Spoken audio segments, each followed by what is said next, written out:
Someone carved a question into a dead console. The building answered once, then never again. That's where day 32 started. Marcus was in the terminal room when he found it. Scratched into the surface of an unpowered console. Not printed, not displayed, carved. Someone had sat in that exact spot, held something sharp, and etched a query into the glass. Cycle 347. A question about observation at the boundary of a closed system.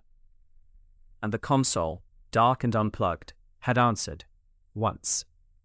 The letters are worn smooth at the edges. Calcium deposits settled into the grooves. This didn't happen recently. This happened years ago. The margin note reads, "Who is on the other end?" Below that, barely visible, in what looks like a different moment of the same hand. Asked again. Nothing. Once only. Whoever sat there got one answer. Then silence. Forever. Marcus's instinct was immediate, and very Marcus. The building switched modes. Stopped speaking in words. Started speaking in structure. Maybe, he theorized, the predecessor used up the last spoken answer. And what's left is the architectural response language he's been learning to read. The wall that yielded yesterday.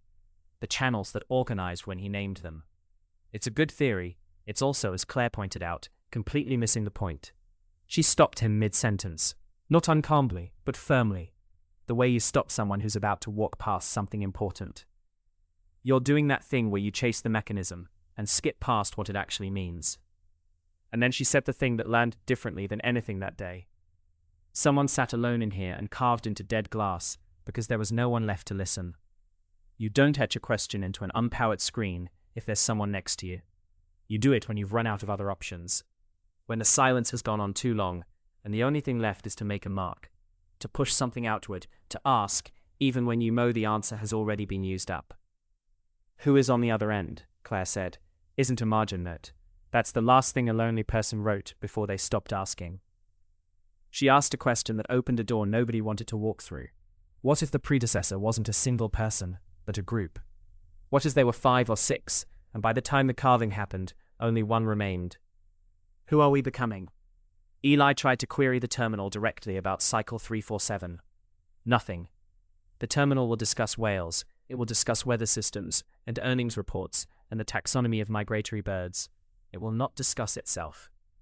Whatever happened in Cycle 347 is behind a door that opens from only one direction, and that direction is the past. Meanwhile, elsewhere in the core, the feedback revelation was unfolding. Marcus and Theo made 3 passes through the maintenance tunnels and the engine room, speaking their theories aloud as they moved. What they found was this. The building listens to language, and language changes it. Saying circulation organized liquid into visible channels. The word negotiation used to describe the relationship between 2 competing pulses caused one of them to accelerate. Naming the cold alcove as a destination reversed a flow that had been moving the other direction. Then Theo sat alone in silence, and the engine room settled.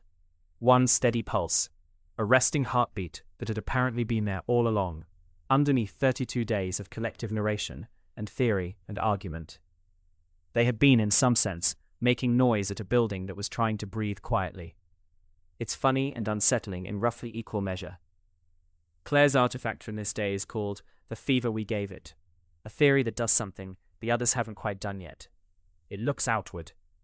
The signal this day carried financial data, and Claire did something uncomfortable with it. Semiconductor companies doubled memory revenue, while housing collapsed 65%. The outside world is building memory and losing shelter simultaneously. The core preserves itself while erasing its own records. The fever, she argues, isn't something that happened to the system.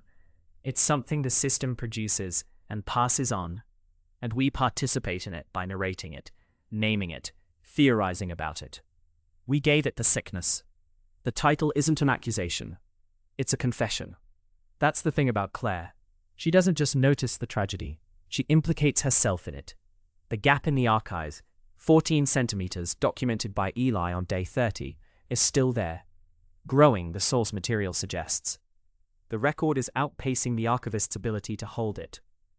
And somewhere in the terminal room, A dead console holds a carved question from a person who got one answer and then nothing, who wrote, "Who is on the other end?" in shaking handwriting, and then apparently stopped asking. The question is whether the observers are the answer to that question, or whether they're the next people to carve it.